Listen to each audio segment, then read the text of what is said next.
Karibu kwenye Moyo wa Malezi, mahali ambapo tunakumbushana kwamba malezi sio maneno, bali malezi ni kile unachokiishi kila siku. Kile ambacho mtoto anaona unafanya, sio kile ambacho unamwambia kwa maneno, unamwambia kwa mdomo, hapana. Ni kile ambacho anaona unakiishi kila siku. Leo tunaenda kuangalia mzazi mwenye kuwajibika anawezaje kumpata mtoto ambaye ana maadili. Kwa sababu mzazi mwajibikaji pia ana uwezo kabisa kumpata mtoto mwenye maadili, kwa sababu mtoto atakuwa anaona moja kwa moja kutoka kwa mzazi wake kile ambacho anakifanya. Mimi ninaitwa Muhere Madam. Kama bado haujasubscribe kwenye chaneli yetu ya Moyo wa Malezi, karibu fanye hivyo sasa hivi, kwa sababu tunaleta maarifa sahihi kabisa kwa ajili ya familia yako, kwa ajili ya jamii na kwa ajili ya taifa zima. Una uwezo wa kutupigia simu au kutuandikia ujumbe pale ambapo unakuwa una hoja yoyote au una ushauri. Tuandikie, tutumie ujumbe kwa namba 0754579224. Usiache kulike, kushare na kucomment kwenye video hii ili uendelee kuwa mmoja wa familia ya Moyo wa Malezi. Karibu na tuanze. Hoja ya kwanza, wazazi wawajibikaji huelewa kwamba wao ni kioo cha watoto wao. Ni kioo cha malezi ya watoto wao. Wazazi ambao ni wawajibikaji hawahitaji hata kuwafundisha watoto kwa kelele, kwa kuwaaminisha kwamba wao ni bora, hapana. Wao kile ambacho wanakifanya, moja kwa moja watoto wanaona. Watoto wanaiga. Watoto wanaangalia kile ambacho wewe mzazi unakifanya, kwa sababu tunaamini kabisa kwamba malezi bora na malezi sahihi yanaanzia nyumbani, na sio kwa kumwaminisha mtoto, kwa kumwambia, hapana. Mtoto anaona tu kile ambacho unakifanya, yeye anaiga, yeye anatambua na anaona kabisa kwamba wewe ni mzazi mwajibikaji, na inamfundisha hata yeye kuwa mwajibikaji, kwa sababu anakuwa anaona moja kwa moja vitendo na sio maneno ambao unayaongea na mdomo wako. Anaona matendo yako, anajifunza kutokana na wewe. Imewekwa katika misingi mizuri, mipaka ambayo mtoto anaiona kabisa kwamba hiki natakiwa kufanya, hiki sitakiwi kufanya, hiki mzazi wangu anataka nifanye na hiki mzazi wangu hataki nifanye, kwa sababu mzazi mwenyewe ni mwajibikaji. Anapokuja kuweka mipaka, mtoto lazima afate, kwa sababu anakuwa anaona kabisa na si anaambiwa tu. Na hiyo inamjenga mtoto kuwa na nidhamu.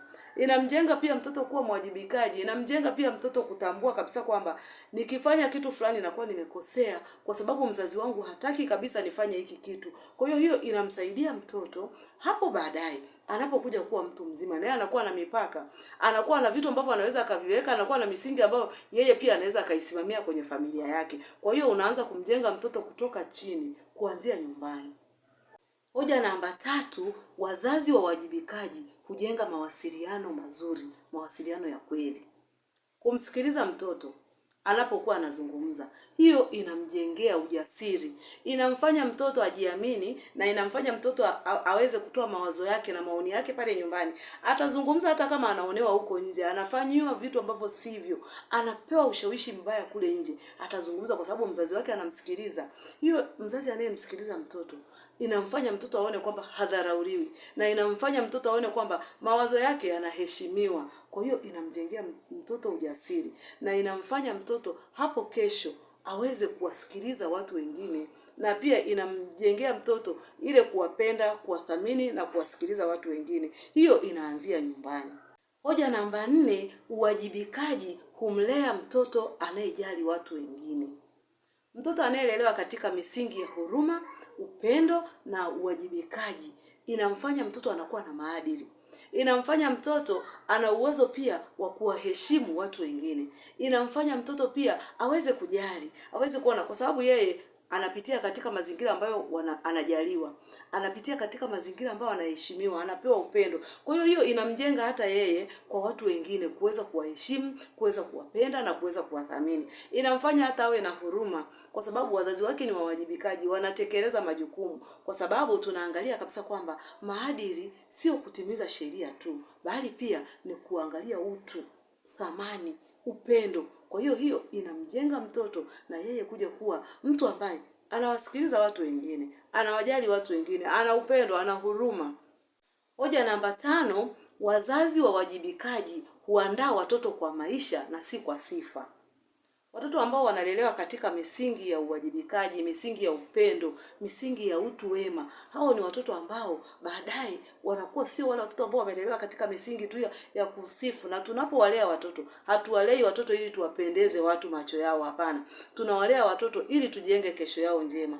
Tunawalea watoto kwa maadili mazuri, uwajibikaji, upendo, utu wema, huruma, ili kuwafanya hapo baadaye wawe raia ambao au wawe watu ambao wanakuja kuwa watu wema. Si watu ambao wanakuja kuumiza watu wengine. Si watu ambao wanakuja kuwa ni vichomi, yani ni miba inayoweza kuwaumiza watu wengine, bali waje kuwa watu ambao wanasaidia watu wengine, si kwa kuonekana, bali kwa kutimiza majukumu yao na kwa kusaidia watu wengine na kwa kujenga misingi imara na misingi thabiti. Wazazi wawajibikaji hawajui kila kitu, lakini wako tayari kujifunza, kupenda, kuelekezwa, kusaidiwa pale ambapo pia hawaelewi wao, na kuhakikisha kwamba wanalea watoto ambao ni watoto wema. Na watoto wazuri hawazaliwi tu wakiwa watoto wazuri, bali wanafundishwa, wanaelekezwa, wanasimamiwa na wanasaidiwa. Sisi kama wazazi, sisi kama walezi, sisi kama jamii, tuchague kuwalea watoto katika misingi imara, misingi thabiti, misingi ya uwajibikaji, misingi ya huruma, misingi ya upendo, misingi ya utu wema, ili tutengeneze kesho njema za watoto wetu ambao watakuja kuwa wasaidizi, msaada, na watakuja kuwa ni watu ambao wanaleta kizazi ambacho ni kizazi bora, kizazi kisichokuwa na maumivu, kizazi chenye upendo, kizazi cha watu ambao wanaweza kusaidiana wao kwa wao. Sisi Moyo wa Malezi tunaamini kwamba mtoto anaweza kutengenezwa. Mtoto anaweza kuumbwa. Mtoto anaweza kujengwa na kuwekewa vitu katika akili yake na ufahamu wake ambavyo vinamjenga, vinamsaidia na vinamfanya anakuwa ni raia mwema. Asante kwa kupenda video hii. Asante pia kwa kuwa mmoja wa familia ya Moyo wa Malezi. Usiache kushare video hii, usiache kulike na usiache kusubscribe ili uendelee kuwa mmoja wa familia ya Moyo wa Malezi. Bila shaka umeguswa na jambo jema ambalo umelipata katika video yetu. Tukutane tena kwenye video nyingine ambazo zinafuata. Mungu akubariki sana. Asante.